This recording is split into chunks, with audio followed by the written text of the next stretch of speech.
Why is there a chainsaw in the kitchen? And a nuclear reactor in the basement? And disembodied tentacles hopping around? And why does that peculiar door keep going Strange things have been going on for years up at Dr. Fred's old mansion, ever since that meteor landed just outside the house. But when a sweet young cheerleader named Sandy disappeared into the basement, boyfriend Dave knew it was time to take a look behind the good doctor's door. Your task is to help Dave choose a rescue team and guide them on the wildest, weirdest mission your NES system has ever seen. The storyline depends on the individual talents and quirks of the team members you select, and no matter how many times you play, the outcome is never quite the same. Sometimes it's puzzling, sometimes scary, sometimes downright funny, but it's always a challenge. So if you're looking for a comedy adventure that makes you think as hard as you laugh, get into Maniac Mansion today. And then just try to get out. And this is Maniac Mansion, brought to us from Lucasfilm Games and Jalco, released in 1990. Kind of a point-and-clicky game for the good old NES. It's a port, I believe, of a, I think it was Commodore 64 or DOS first. I don't remember for sure. Maybe we'll learn reading here. Commodore 64. Originally released in 1987. Initially for the Commodore 64 and the Apple II. It was Lucasfilm's foray into video game publishing. The game follows teenager Dave Miller as he ventures into a mansion and attempts to rescue his girlfriend from an evil, mad scientist whose family has been controlled by a sentient meteor that crashed nearly 20 years earlier. We use a point-and-click interface to guide Dave and two of his friends through the mansion while avoiding its dangerous inhabitants and solving puzzles. The game was conceived in 1985 by Ron Gilbert and Gary Winnick, and the story is based on B-movie cliches with humorous elements, and they based the game's characters on people they knew from other movies. The developers based the mansion's design on the main house at Skywalker Ranch, outlining the map and pathways prior to programming. The interface came from the designer's desire to improve on contemporary text parser-based graphical adventure games. And to reduce the effort required for creating the game, Gilbert implemented a game engine called Scum, which would be reused from many other LucasArts titles. The game was ported to several other platforms. The NES had to be considerably modified to follow Nintendo of America's content policies, which barred material deemed inappropriate for children. Regarded as a seminal adventure title, Maniac Mansion was critically acclaimed. Reviewers lauded its graphics, cutscenes, animation, and humor. Reviewers and other developers have considered its point-click interface revolutionary. The system has led competitors to adopt similar interfaces. The game influenced numerous other titles and has been placed in several Hall of Fame lists and has led fans to create remakes with enhanced visuals. A TV series written by Eugene Levy and starring Joe Flattery was created in 1990 and lasted for 3 seasons, filming 66 episodes.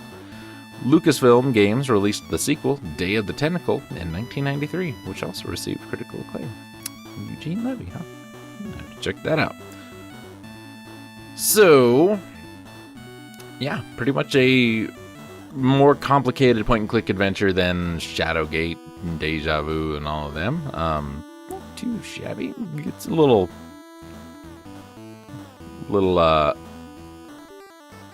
goofy to control at times, but not too bad. Ron Gilbert, one of the creators of the game, also, by the way, is noted as coining the term cutscene, mostly about this game. The NES version was published by Jalco in 1990, and this was the first Lucasfilm NES release. The developer was unable to properly focus on the project owing to a large workload. Therefore, Douglas Crockford volunteered to manage it. The studio used a modified version of the Scum engine, titled NES Scum, for the port. Crockford noted that one of the main differences between the NES and PCs is the NES can do certain things much faster. Developer Tim Schafer, who would go on to develop other Lucasfilm games such as Maniac Mansion's sequel Day of the Tentacle, play-tested the port, and this is Schafer's first professional credit. Studio had to completely redraw the game's graphics to conform with NES's display resolution requirements. During its initial development for home computers, Lucasfilm Games censored profanity in the game. For instance, the company forced the developers to change Dave Miller's opening line of "Don't be a shithead" to "Don't be a tuna head." However, for the NES version, the designers had to remove further content so it was suitable for younger audiences according to Nintendo's policies. Jailco USA President Howie Rubin advised Crockford about what content Nintendo might object, such as any usage of the word kill in the game. However, Crockford's interpretation of NES game standards policy led him to believe that other elements might conflict with it. So he sent a list of questionable content to Jailco. Its staff believed that the content was reasonable, and Lucasfilm Games submitted Maniac Mansion to Nintendo. 1 month after, Nintendo of America sent a report that outlined offensive on-screen text and nude graphics that it wanted removed. Crockford further modified the content to comply while trying to maintain the game's essential aspects. For example, Nintendo wanted the developers to remove graffiti in a room that provided players with hints on how to activate a story event, unable to remove it without also removing the hints. The designers shortened the message.